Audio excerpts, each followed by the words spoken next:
ಇತ್ತೀಚೆಗೆ ಬಿಟ್ಕಾಯಿನ್ ಬೆಲೆ ಯಾಕೆ ಇಷ್ಟು ಕುಸಿತು? ಬನ್ನಿ ಇದರ ಹಿಂದಿನ ಕಾರಣಗಳನ್ನು ನೋಡೋಣ. ಹಾಗಾದ್ರೆ ಬಿಟ್ಕಾಯಿನ್ ಬುಲ್ ರನ್ ಮುಗಿದೇ ಹೋಯ್ತಾ? ಎಲ್ರ ತಲೆಯಲ್ಲೂ ಈಗ ಇದೇ ಪ್ರಶ್ನೆ. ಕಳೆದ 30 ದಿನಗಳಲ್ಲಿ ಸುಮಾರು 9% ಬೆಲೆ ಇಳಿದಿದೆ. ಸೊ ಈ ಪ್ರಶ್ನೆ ಸಹಜ ಅಲ್ವಾ?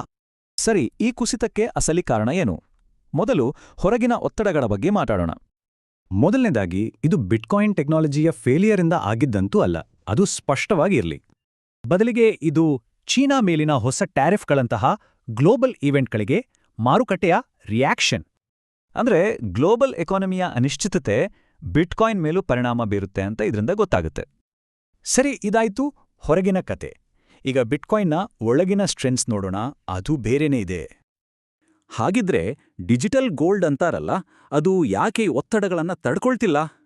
ಅದಕ್ಕೆ ಉತ್ತರ ಅದರ ಫಂಡಮೆಂಟಲ್ಸ್ನಲ್ಲಿದೆ. ಯಾಕಂದ್ರೆ ಅವು ಚೂರೇನೂ ಬದಲಾಗಿಲ್ಲ. ಮೋಸ್ಟ್ ಇಂಪಾರ್ಟೆಂಟ್ಲಿ, ಇದರ ಟೋಟಲ್ ಸಪ್ಲೈ 21 ಮಿಲಿಯನ್ ಕಾಯಿನ್ಸ್ಗೆ ಫಿಕ್ಸ್ ಆಗಿದೆ ಅಷ್ಟೇ. ಈ ಲಿಮಿಟೆಡ್ ಸಪ್ಲೈ ಅಥವಾ ಸ್ಕೇರ್ಸಿಟಿಯೇ ಬಿಟ್ಕಾಯಿನ್ನ ಲಾಂಗ್ ಟರ್ಮ್ ವ್ಯಾಲ್ಯೂಗೆ ಅಡಿಪಾಯ. ಹಾಗಾದರೆ ಈ ತರಹದ ಅನಿಶ್ಚಿತತೆಯಲ್ಲಿ ಲಾಂಗ್ ಟರ್ಮ್ ಇನ್ವೆಸ್ಟರ್ಸ್ ಏನ್ ಮಾಡ್ಬೋದು? ಲಾಂಗ್ ಟರ್ಮ್ ವಿಷನ್ ಇರೋರು ಅದರ ಲಿಮಿಟೆಡ್ ಸಪ್ಲೈ ಮತ್ತು ಹೆಚ್ಚುತ್ತಿರುವ ಅಡಾಪ್ಷನ್ ಮೇಲೆ ಗಮನ ಇಡಬೇಕು. ತಾಳ್ಮೆ ಇರೋ ಅನೇಕ ಇನ್ವೆಸ್ಟರ್ಸ್ ಈ ತರಹದ ಪ್ರೈಸ್ ಡ್ರಾಪ್ಸ್ನ ಬೈಯಿಂಗ್ ದ ಡಿಪ್ ಅವಕಾಶ ಅಂತ ನೋಡ್ತಾರೆ. ಡಾಲರ್ ಕಾಸ್ಟ್ ಆವ್ರೇಜಿಂಗ್ ತಂತ್ರದಿಂದ ರೆಗ್ಯುಲರ್ ಆಗಿ ಸಣ್ಣ ಮೊತ್ತ ಹೂಡಿಕೆ ಮಾಡಿ ರಿಸ್ಕ್ ಕಡಿಮೆ ಮಾಡ್ಬೋದು. ಆದ್ರೆ ಹುಷಾರಾಗಿರೋದು ಕೂಡ ಅಷ್ಟೇ ಮುಖ್ಯ. ನಾವು ಬಿಗ್ಗರ್ ಪಿಕ್ಚರ್ ನೋಡಲೇಬೇಕು.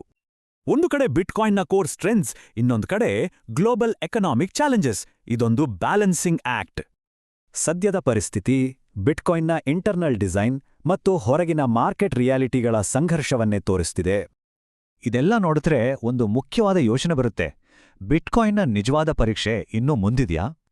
ನಾವು ಟ್ಯಾರಿಫ್ಸ್ ಬಗ್ಗೆ ಮಾತಾಡಿದ್ವಿ, ಆದ್ರೆ ಇದಕ್ಕಿಂತ ದೊಡ್ಡ ಎಕನಾಮಿಕ್ ಬದಲಾವಣೆಗಳು ಹಾದಿಯಲ್ಲಿವೆ. ಹೊಸ ಸರ್ಕಾರಿ ರೆಗ್ಯುಲೇಷನ್ಸ್, ಸೆಂಟ್ರಲ್ ಬ್ಯಾಂಕ್ ಡಿಜಿಟಲ್ ಕರೆನ್ಸಿಗಳು, ಇವೆಲ್ಲ ಇನ್ನೂ ದೊಡ್ಡ ಪರೀಕ್ಷೆಗಳಾಗಿವೆ.